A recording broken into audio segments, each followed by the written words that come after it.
Shalom, salam sejahtera bagi kita semua. Puji syukur kepada Tuhan Yesus Kristus atas cinta kasih-Nya kita masih diberikan nafas kehidupan sampai saat ini. Perlu diketahui bahwa Responsi Belajar ini adalah salah satu program dari bidang pelayanan literatur akademik, di mana tujuannya adalah untuk meningkatkan prestasi akademik mahasiswa Kristen. Dan ini pun sesuai dengan visi dari UPK, yaitu untuk menjadikan sarjana Kristen yang profesional dan injili. Pada kesempatan kali ini kami akan menayangkan video responsi belajar dari mata kuliah Statika Struktur Program Studi Teknik Sipil semester 1. Dan responsi belajar kali ini akan dipandu oleh Abraham Girot sebagai pengajar. Untuk teman-teman yang rindu untuk belajar bersama, silakan saksikan video ini. Kami sebagai tim responsi belajar beserta Bidang Pelayanan Literatur dan Akademik UPK Kristen Fakultas Teknik Nusrat mengucapkan selamat menyaksikan. Shalom, sebelum memulaikan responsi belajar pada saat ini, kita akan awali dengan doa. Mari kita satu dalam doa, kita berdoa. Bapa kami yang berada dalam kerajaan sorga, terima kasih ya Tuhan buat setiap penyertaan, perlindungan, pemeliharaan, dan kasih setia Tuhan yang nyata masih kami rasakan sampai saat ini. Bapa, pada saat ini kami akan memulaikan responsi belajar mata kuliah Statika Struktur. Kiranya Engkau memberkati kami ya Tuhan, memberikan kami hikmat dan roh pengertian, agar apa materi-materi yang akan diberikan sebentar itu dapat kami pahami, dapat kami mengerti, dan dapat berguna bagi kegiatan akademik kami ke depannya. Tuhan, ini yang menjadi doa dan permohonan kami. Dalam nama Tuhan Yesus Kristus, kami berdoa dan bersyukur. Haleluya, amin.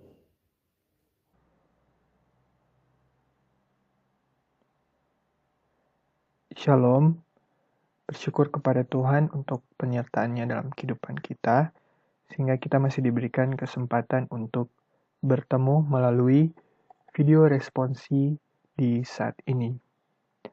Saat ini Torang akan belajar bersama-sama mengenai materi mata kuliah Statika. Dan perkenalkan, nama saya Abraham Girot, akan menuntun kita dalam responsi belajar saat ini. Dan tentunya sebelum Torang mulai, mari sama-sama Torang tanamkan dalam hati dan pikiran bahwa mata kuliah Statika ini adalah mata kuliah yang menyenangkan, bermanfaat, menantang untuk kita, sehingga ketika kita belajar dengan termotivasi, penuh semangat.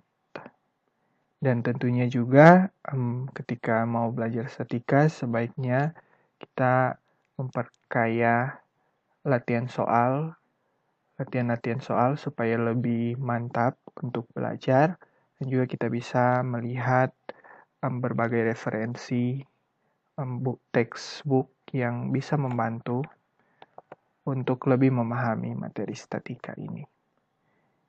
Ya, kita masuk dalam pengantar. Teman-teman pasti kita pernah melihat, pernah pernah menggunakan berbagai macam struktur teknik sipil. Struktur teknik sipil itu yang seperti apa, teman-teman? Itu misalnya gedung-gedung, di mana ya seperti gedung sekolah, gedung tempat ibadah, rumah kita sendiri, itu termasuk dalam struktur teknik sipil yang pasti sering bahkan selalu kita gunakan. Ada juga contoh struktur lainnya seperti jembatan, terowongan, bendungan, tower, dan contoh-contoh struktur lainnya. Nah, teman-teman, setiap struktur yang ada itu akan menerima beban. Beban bisa berasal dari luar struktur, bisa juga berasal dari dalam struktur. Dari luar, seperti misalkan di rumah lantai 2, orang-orang bertingkat, orang-orang yang ada di, orang-orang bisa menjadi beban pada struktur bangunan, plafon, penggantung-penggantung yang ada, atau juga bisa dari beban angin, bisa dari beban hujan, beban salju, beban gempa, dan lain sebagainya. Atau mungkin dari dalam struktur itu sendiri, maksudnya beban akibat berat struktur itu. Contohnya mungkin ini, jika kita lihat ada gambar gedung bertingkat, maka pada dasarnya gedung bertingkat ini memiliki beban sendiri. Dan seharusnya struktur bangunan atau struktur lainnya itu harus bisa menanggung beban. Nah, dalam statika itu sendiri kita akan belajar mengenai bagaimana hubungan gaya pada konstruksi statis atau diam. Ini menurut Panji Nurdianto. Hubungan gaya yang seperti apa? Jadi kita akan belajar bagaimana ketika ada beban, perilaku strukturnya seperti apa. Misalkan dari gedung ini, di atas ada misalkan ada beban 10 ton, bagaimana kolom-kolom ini, gaya-gaya sebesar apa yang ada di kolom-kolom ini, di balok-balok yang ada gaya-gaya apa saja, besarnya berapa, sehingga sampai di bawah, di pondasi yang ada, bisa dihitung. Dari beban-beban yang ada, bisa dihitung. Oh, ternyata pondasi kita harus bisa menanggung beban sebesar ini. Itulah hubungan-hubungan gaya yang akan kita pelajari di statika ini. Nah, dengan kita mengetahui reaksi berapa besar beban yang harus ditanggung di peletakan, sehingga reaksi yang ada kita bisa hitung, serta gaya-gaya yang terjadi di balok, kolom, dan lain sebagainya, kita bisa mendesain struktur. Kita bisa mendesain agar struktur yang kita akan bangun itu bisa menahan beban. Dilihat dari dimensinya, dimensi yang cocok itu dimensi apa untuk beban ini. Sebesar ini, dimensinya sebesar apa. Materialnya menggunakan material apa. Nah, tentu sebelum itu kita harus mengetahui besarnya gaya, dan itulah yang akan kita pelajari di statika. Dan itulah alasannya mengapa penting untuk kita belajar statika, karena ini juga akan mempengaruhi untuk mata kuliah selanjutnya. Dan ini adalah outline pembahasan yang akan sama-sama kita pelajari dalam video responsi belajar ini. Yang pertama, ada pengenalan statika. Kita akan belajar teori-teori, sifat, dan macam gaya. Bagaimana cara menguraikan gaya, termasuk menghitung resultan, macam-macam beban yang dikenal dalam statika ini. Kita juga akan belajar macam-macam peletakan, serta kita akan belajar prinsip gaya dalam. Selanjutnya, kita akan belajar cara menghitung reaksi peletakan dan gaya-gaya dalam. Ya, di mana kondisi struktur yang akan kita tinjau ada peletakan sendi roll, ada peletakan jepit bebas, ada sendi roll dengan overhang, kemudian ada balok dengan gerber, kemudian struktur dengan bentuk portal. Ya, kita masuk pada bagian pertama, teman-teman, gaya. Ya, seperti sudah dijelaskan tadi, bahwa statika pada dasarnya mempelajari hubungan yang terjadi akibat gaya-gaya yang membebani struktur. Dan penting untuk kita mengetahui terlebih dahulu apa definisi, sifat-sifat, dan macam-macam gaya atau beban yang bekerja pada struktur. Nah, teman-teman, di setiap struktur teknik sipil yang kita lihat, seperti contoh-contoh yang disebutkan tadi, semua struktur tersebut menerima beban. Sebagai contoh sederhana, ketika misalkan kita duduk di sebuah kursi, maka pada dasarnya kursi jika kita sebut sebagai struktur, maka kita dapat disebut sebagai gaya atau beban yang bekerja pada struktur. Atau jika kita lihat di gambar ini ada perpustakaan teman-teman. Di sini ada gedung perpustakaan di mana strukturnya dapat kita lihat ini ada kolom-kolom. Nah, jika misalkan ini adalah lantai 2, ada di lantai 2, maka pada dasarnya rak-rak buku ini, orang-orang, meja, itu akan menjadi gaya atau beban pada struktur. Oke, sehingga kita bisa mendefinisikan apa itu gaya. Menurut Tamrin Nasution, gaya itu adalah muatan yang bekerja pada struktur. Muatan, beban, dan lain sebagainya. Nah, sifat gaya, ada 3 sifat dari gaya. Pertama, gaya memiliki besaran. Besaran artinya gaya memiliki nilai. Besarannya biasanya seperti kilonewton, ton, kilogram, dan lain sebagainya. Selain memiliki besaran, gaya juga memiliki arah. Arah ini penting, teman-teman. Mengapa? Karena walaupun ada 2 buah gaya dengan besaran yang sama, namun memiliki arah yang berbeda, maka kedua gaya itu jelas berbeda. Ketika kita berjalan 5 meter ke depan, dan berjalan 5 meter ke belakang, tentu berbeda. Karena itu sangat penting bagi kita untuk memperhatikan arah. Selain itu, gaya juga memiliki titik tangkap. Titik tangkap itu adalah titik atau tempat di mana gaya bekerja. Jadi misalkan ini ada sumbu kartesius, teman-teman. Ada gaya P, maka gaya P itu bekerja di titik A, B. Dan disinilah letak titik tangkapnya. Baik, nah ada macam-macam beban atau gaya teman-teman yang sering atau selalu akan kita temui dalam statika.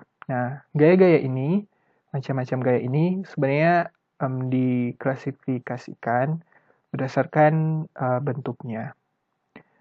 Bentuk-bentuk dari gaya itu sendiri sebenarnya adalah bentuk penyederhanaan teman-teman dari beban-beban yang ada. Mengapa perlu disederhanakan? Ya, supaya mempermudah untuk analisa. Disederhanakan misalkan beban orang itu kita sederhanakan sebagai beban yang bekerja di satu titik atau disebut beban titik dan lain sebagainya. Dan itu biasa disederhanakan seperti itu untuk mempermudah analisis. Nah, ada beberapa macam beban yang mungkin sering akan kita temui. Yang pertama ada beban terpusat. Nah, teman-teman, jika kita melihat di sini ada struktur jembatan gantung di tengah hutan ya, teman-teman. Di sini jika kita lihat ada orang yang berdiri di jembatan, maka orang ini akan dihitung sebagai beban terhadap struktur jembatan gantung ini. Nah, sebagai bentuk penyederhanaan, orang ini akan disimbolkan atau digambarkan sebagai satu beban titik, seperti yang dikatakan tadi. Seperti ini, di mana beban ini bekerja di bagian permukaan jembatan dan biasa disimbolkan dengan huruf P. Beban terpusat itu sendiri itu satuannya satuan berat. Kilonewton, ton, kilogram. Kalau lihat di sini arahnya ke bawah. Tergantung jenis bebannya. Untuk arah, tergantung jenis bebannya. Selain itu juga ada beban terbagi rata, teman-teman. Nah, beban terbagi rata contohnya adalah beban dinding pada suatu balok.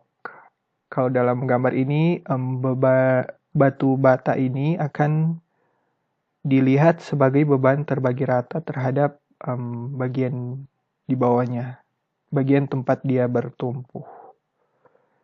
Nah, biasanya beban terbagi rata itu disimbolkan dengan gambar seperti ini, di mana diartikan besarnya itu sama dari awal sampai ujung bentang ada besaran yang konstan atau sama.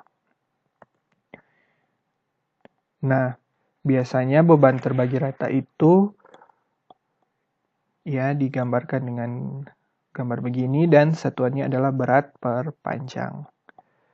Berat itu kilonewton, ton, kilogram, dan panjang bisa dalam meter, biasanya dalam meter. Jadi kilonewton per meter, ton per meter, kilogram per meter, dan lain sebagainya. Selanjutnya macam beban yang ketiga yakni segitiga, beban segitiga. Seperti namanya, bentuk beban segitiga tentu bentuknya segitiga. Contoh, kita akan menemukan beban segitiga itu pada suatu bendungan akibat tekanan air atau beban dari air. Seperti yang kita ketahui teman-teman, jika ini ada suatu bendungan dan ini ada air, ini muka airnya, maka mungkin jika kita pernah berenang atau pernah menyelam, semakin dalam tekanan airnya akan semakin besar. Demikian pula tekanan atau gaya yang dialami oleh permukaan bendungan ini. Semakin ke bawah akan semakin besar. Dan bentuknya itu dapat digambarkan sebagai suatu segitiga seperti ini. Nah, biasanya juga digunakan huruf Q dan bentuknya juga bisa segitiga seperti ini. Satuannya sama dengan beban terbagi rata, yakni kilonewton per meter, ton per meter, kilogram per meter. Berat per panjang. Oke. Selanjutnya ada macam beban selanjutnya, ini beban trapesium. Nah, beban trapesium di mana kita bisa menemukan contohnya jika kita berada di sebuah gedung bertingkat, kemudian kita melihat ke atas, kita melihat permukaan lantai dari lantai 2. Jika dilihat dari bawah, seperti gambar ini. Nah, kita di samping plat lantai itu ada balok. Balok ini berfungsi untuk menahan beban dari plat lantai. Nah, setiap balok ini akan menerima beban, dan biasanya pembagian beban yang akan ditanggung itu seperti ini.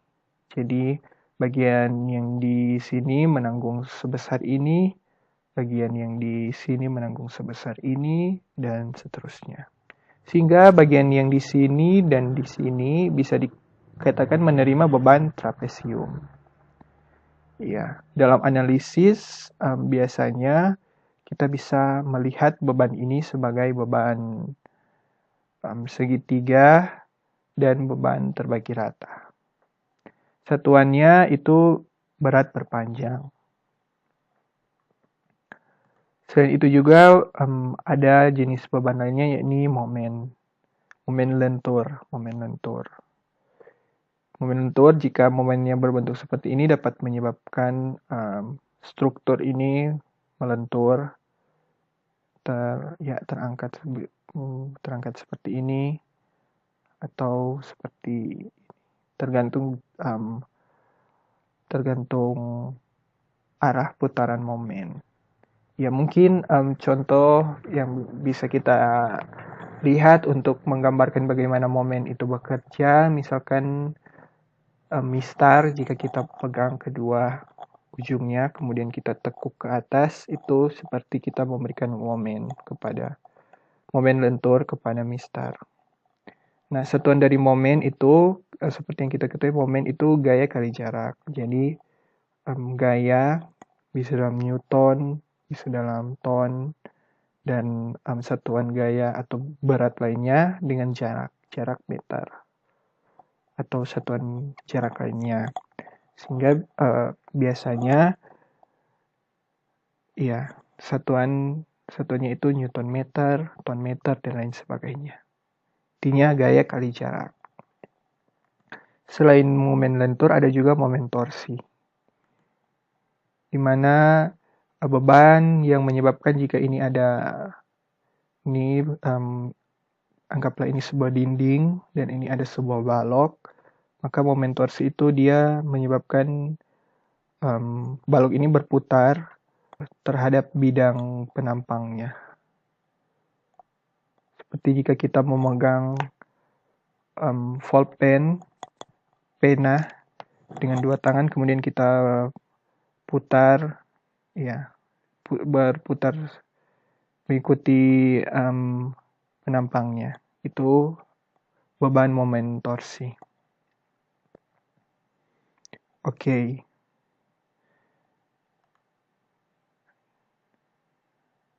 Oke, sekarang kita akan belajar istilah gaya koplanar. Istilah dalam gaya, ini gaya koplanar.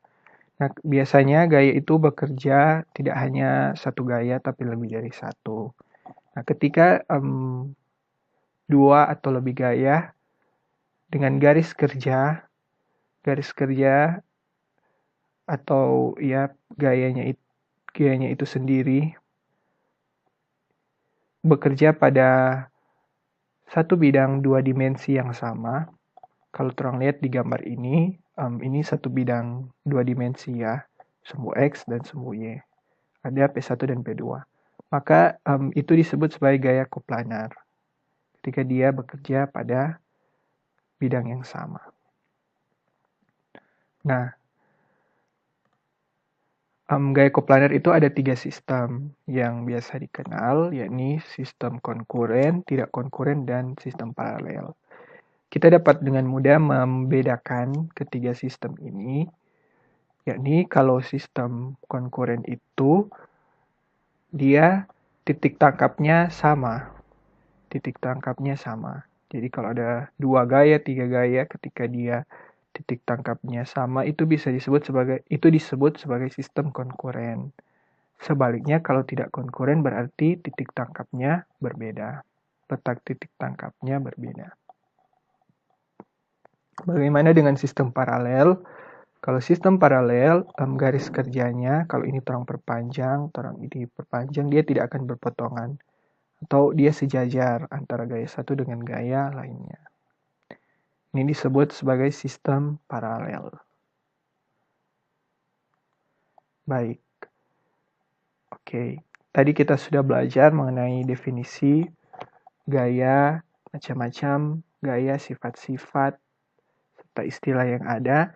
Sini kita akan belajar mengenai menguraikan gaya pun menghitung resultan. Apa itu resultan, teman-teman? Seperti yang sudah disebutkan tadi bahwa biasanya gaya itu bekerja tidak hanya satu gaya sendiri, tetapi bisa lebih dari satu. Nah, kita dapat menghitung resultan. Resultan itu adalah penjumlahan dari gaya-gaya yang bekerja. Atau dapat dikatakan juga, resultan itu adalah gaya yang mewakili gaya-gaya yang bekerja. Satu gaya yang mewakili gaya-gaya yang bekerja. Jadi misalkan ada 5 gaya yang bekerja. Ketika kita menghitung resultan gaya, kita bisa mendapatkan satu gaya yang mewakili kelima gaya itu. Pakai dari besar, arah, dan lain sebagainya. Dalam hal ini, kelima gaya itu tentunya bekerja secara bersama-sama. Nah, untuk menghitung resultan itu ada 2 cara besar. Yang pertama cara analitis dan yang kedua cara grafis. Pertama kita akan belajar mengenai cara analitis untuk kondisi kasus gaya konkuren atau gaya dengan titik tangkap yang sama. Letak titik tangkap yang sama. Nah, diketahui kasus seperti ini, ada dua gaya dengan titik tangkap yang sama, dengan besaran yang ada, membentuk sudut P1 membentuk sudut sebesar alfa dan P2 membentuk sudut sebesar beta terhadap sumbu X.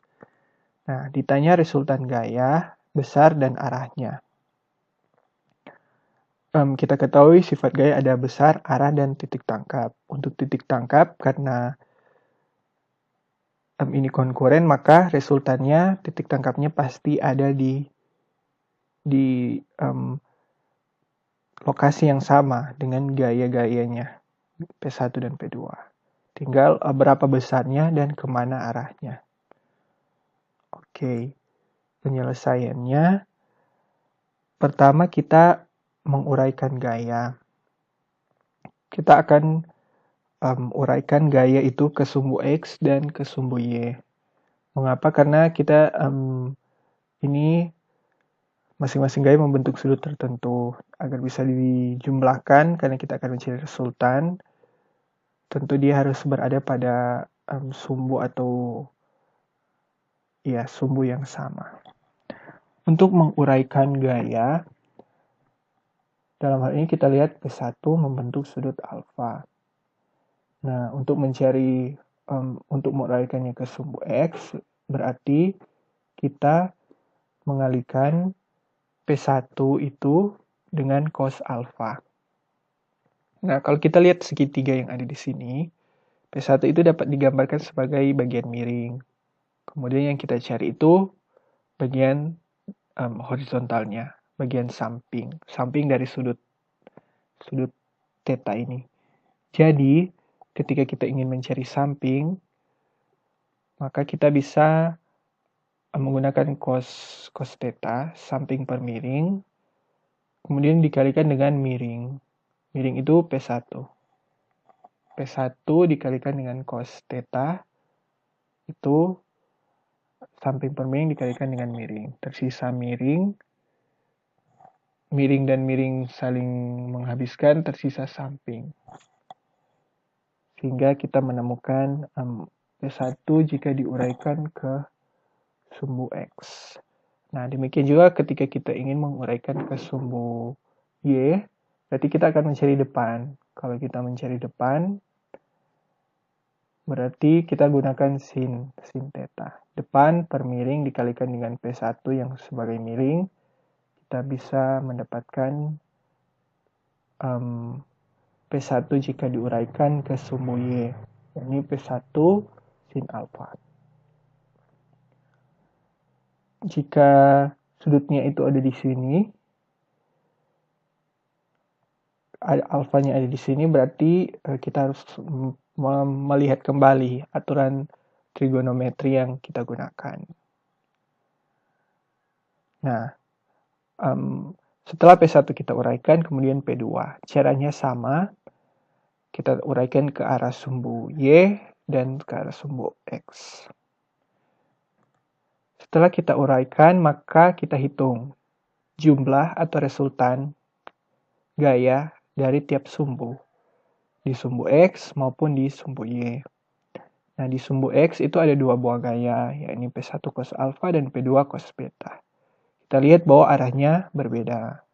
Jika kita asumsikan positif itu ke kanan, maka P1 cos alfa bernilai negatif karena arahnya ke kiri. Sehingga jumlahnya adalah minus P1 cos alfa tambah P2 cos beta. Sedangkan untuk resultan di sumbu Y, itu kita lihat ada dua buah gaya. Jadi ini tergantung kasus yang kita temukan. Untuk kasus ini ada dua, di mana arahnya sama ke atas. Jika asumsinya positif ke atas, maka resultannya itu bisa dituliskan seperti ini. Keduanya memiliki tanda yang sama. Oke, setelah kita menghitung resultan gaya di tiap sumbu, di sumbu X dan sumbu Y, selanjutnya kita akan hitung resultan total. Nah, kita sudah menghitungkan resultan di sumbu X pun resultan di sumbu Y. Baru kita hitung resultan total dengan menggunakan persamaan Pythagoras. Ini jika ada sebuah segitiga siku-siku, maka R itu adalah akar dari Rx dipangkatkan 2 dijumlahkan dengan Ry dipangkatkan 2. Atau seperti yang tertulis dalam persamaan ini. Oke, kita sudah mendapatkan besar dari resultan dengan menghitung R. Sekarang kita akan menghitung arah. Seberapa besar sudut yang dibentuk oleh resultan terhadap sumbu X. Bisa juga dihitung terhadap sumbu Y. Tapi dalam contoh ini akan dihitung terhadap sumbu X. Nah, arahnya itu seperti yang disampaikan tadi itu tergantung dari sudut yang dibentuk oleh resultan. Sehingga untuk menghitung arah dapat dilakukan dengan menghitung sudut. Sudut theta. Theta kita gunakan tangen inverse. Tangen inverse dari Ry per X untuk menghitung besarnya sudut yang dibentuk oleh resultan gaya terhadap sumbu X. Baik. Tadi kita sudah belajar langkah-langkahnya dan saat ini kita masuk di contoh soal.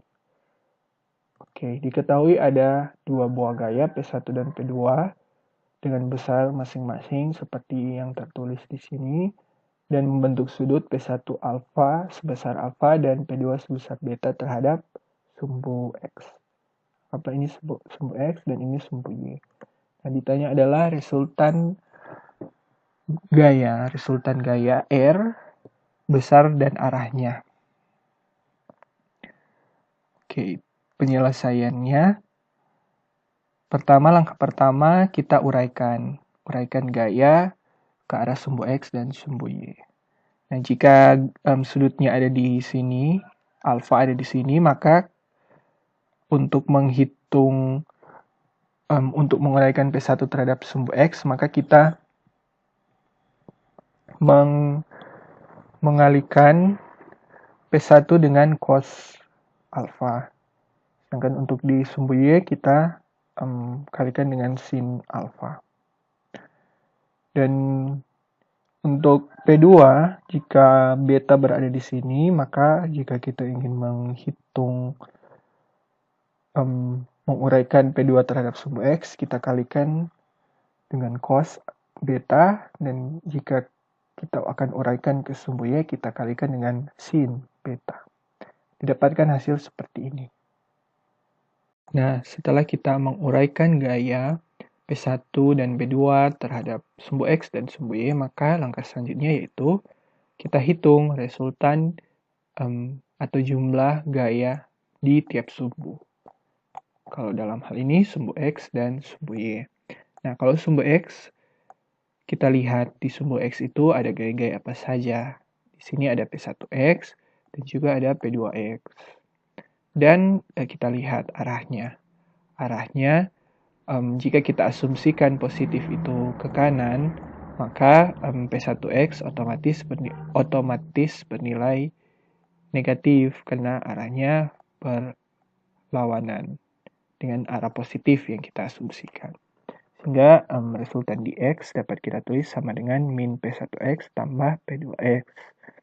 Dan kita dapatkan hasil resultan di X sama dengan 0,93 ton. Nilai positif berarti resultannya itu searah dengan asumsi yang kita berikan, yakni ke kanan. Demikian juga untuk di sumbu Y, kita lihat gaya-gaya apa saja yang berada di sumbu Y. Dalam kasus ini ada P1Y dan P2Y. Nah, jika kita asumsikan positif itu ke atas, maka nilai P2Y itu bernilai negatif. Karena arahnya ke bawah. Sehingga kita bisa tulis seperti ini. RY sama dengan P1Y kurang P2Y. Dan kita dapatkan resultan gaya di sumbu Y itu sama dengan minus 0,429 ton. Tanda minus artinya gaya yang bekerja itu, resultan gaya yang bekerja di sumbu Y itu berlawanan arah dengan arah positif yang kita asumsikan. Atau RY itu arahnya ke bawah. Ya, dapat kita lihat dari P1 dan P2 kalau melihat dominannya itu dari P2.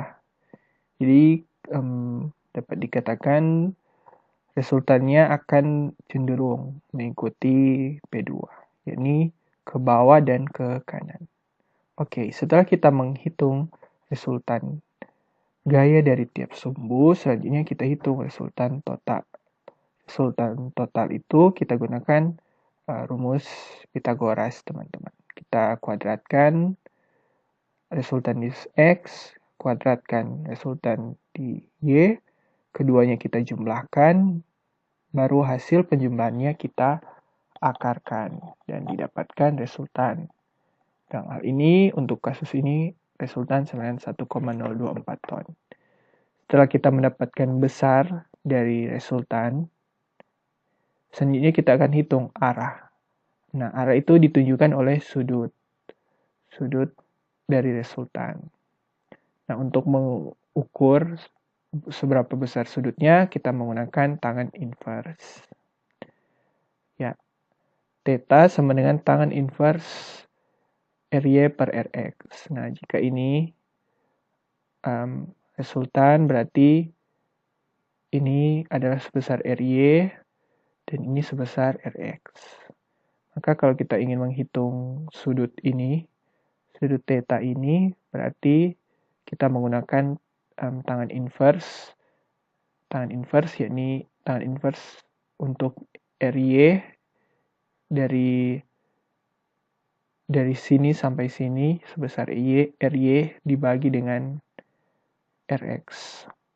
Kita dapatkan sudut yang dibentuk adalah 24,824 derajat.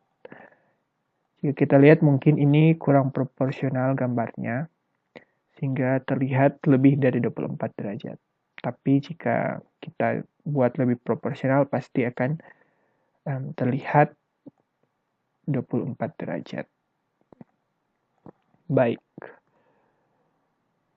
Tadi kita sudah belajar mengenai cara analitis untuk menghitung resultan gaya pada kondisi gaya konkuren. Sekarang kita akan melihat untuk kondisi gaya non-konkuren. Nah, gaya non-konkuren kita lihat di sini titik tangkapnya, lokasinya berbeda ya teman-teman. Perbedaan mendasar itu sebenarnya di lokasi titik tangkap dari resultannya. Jadi kalau cara menghitung besar dan arah itu sama dengan gaya konkuren, tetapi untuk resultannya, maksudnya untuk titik tangkapnya itu kita harus hitung secara khusus. Oke, jika diketahui ada dua gaya seperti ini dengan sudut yang ada yang dibentuk, maka ditanya adalah resultan gaya, besar, arah, dan lokasi titik tangkap. Besarnya up. Penyelesaian untuk besar dan arah caranya sama dengan gaya konkuren. Pertama kita uraikan gaya ke arah sumbu X dan sumbu Y. Selanjutnya kita hitung resultan di tiap sumbu. Di sumbu X ada P1 cos alpha, ada P2 cos beta. Dengan asumsi yang sama, jika kita gunakan asumsi yang sama seperti kasus sebelumnya, maka nilai P1 cos alpha itu negatif karena ke kiri, dan P2 cos beta itu positif. Demikian pula kita lakukan untuk sumbu Y, kita hitung resultan untuk tiap sumbu. Kita lihat arahnya sama ya ke atas, jadi tandanya juga sama. Setelah kita menghitung resultan gaya di tiap sumbu, di sumbu X dan sumbu Y. Selanjutnya kita hitung resultan totalnya dengan menggunakan persamaan Pythagoras, sama seperti pada gaya konkuren, sehingga kita dapat mendapatkan besar dari resultan gaya. Dan untuk arah, kita bisa menggunakan tangan inverse, sehingga kita dapat menghitung sudut yang dibentuk oleh resultan gaya terhadap sumbu X. Ya. Nah, lalu bagaimana untuk menentukan atau menghitung lokasi titik tangkap atau koordinat dari titik tangkap resultan? Nah, di sini kita akan menggunakan persamaan momen. Seperti yang sudah dijelaskan tadi, momen adalah gaya dikalikan dengan jarak. Nah, di sini kita akan tinjau momen di tiap sumbu. Di tiap sumbu, mulai dari sumbu X. Nah, di sini kita lihat bahwa untuk di sini ada 4 gaya. Hasil penguraian ada P1 cos alfa, P1 sin alfa, P2 sin beta, dan P2 cos beta. Nah, untuk di sumbu X sendiri yang menyebabkan momen terhadap sumbu X adalah P1 cos alfa dan P2 cos beta. Mengapa? Karena kedua gaya ini memiliki lengan gaya terhadap sumbu X. Jadi dapat mengakibatkan momen terhadap sumbu X. Sedangkan kalau P1 sin alfa dan P2 sin alfa, kalau torang perpanjang, ini garis kerjanya sampai di sini, dia tidak memiliki jarak terhadap sumbu X, sehingga tidak menyebabkan momen terhadap sumbu X. Nah, namun P1 sin alfa dan P2 sin beta itu menyebabkan momen terhadap sumbu Y. Sebaliknya P1 cos alfa dan P2 cos beta tidak menyebabkan momen terhadap sumbu Y. Nah, jadi untuk momen di X itu yang bekerja hanya P1 cos alfa dan P2 cos beta. Nah, jika kita asumsikan momen positif adalah ketika berputar searah jarum jam, maka P1 cos alfa akan bernilai negatif karena dia berputar seperti ini. Berlawanan arah jarum jam dikalikan dengan jaraknya, yakni kita sebut Y1. Lengan gayanya sebesar Y1. Dan P2 cos beta berputar searah jarum jam, maka bernilai positif. Dan lengan gayanya itu Y2. Jaraknya. Ya. Nah, selain itu kita dapat tulis momen di X itu sama dengan Rx kali YR. Rx itu resultan gaya di sumbu X. Nah, mengapa bisa ditulis begini? Karena kita ketahui bersama bahwa resultan itu adalah gaya yang mewakili gaya-gaya yang ada. Dalam hal ini ada 2 gaya, maka dia diwakili oleh satu gaya, yakni Rx. Sehingga momen yang disebabkan oleh Rx itu akan sama dengan momen yang disebabkan oleh P1 dan P2.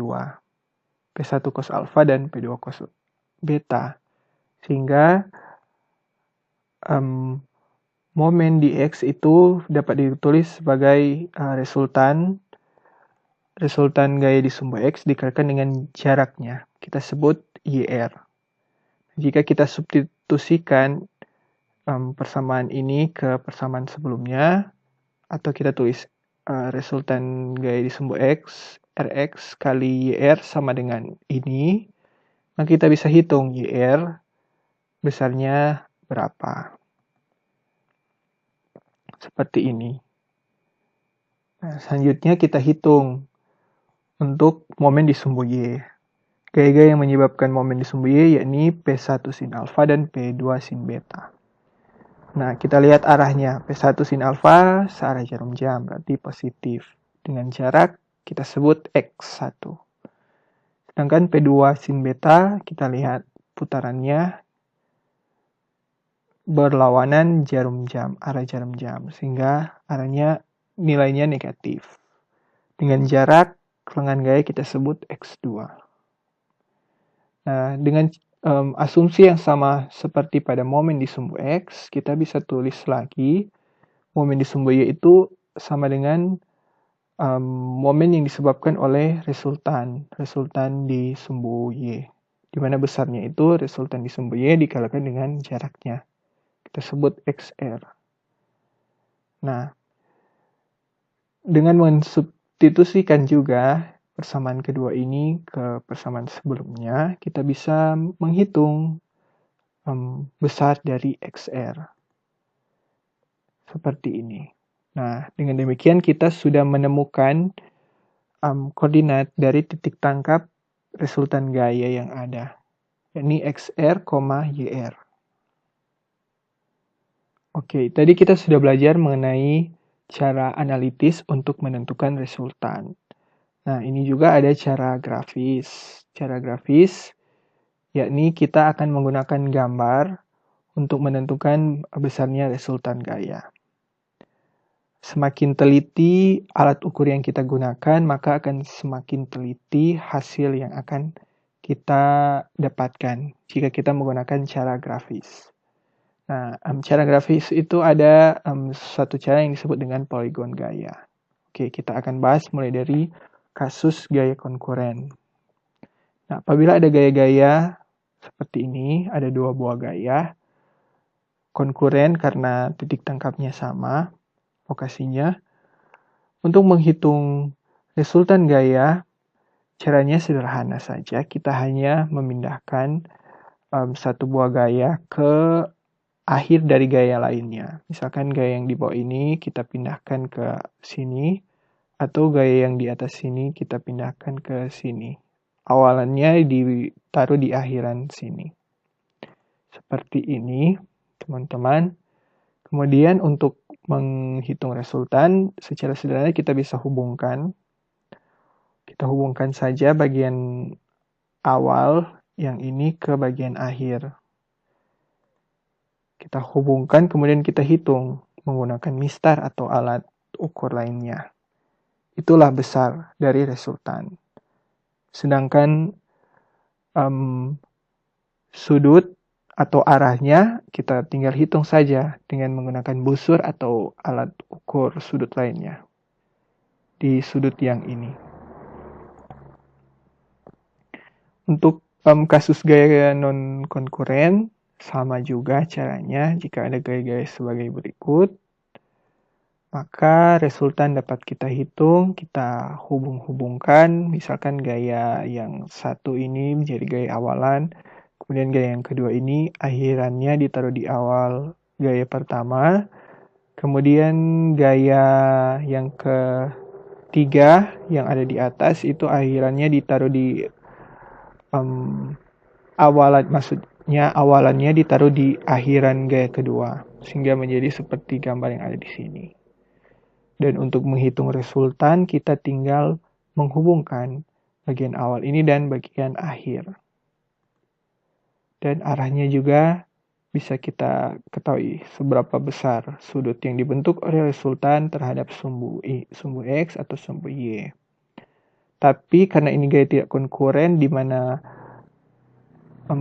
lokasi titik tangkapnya berbeda-beda, maka kita perlu menghitung lokasi titik tangkap.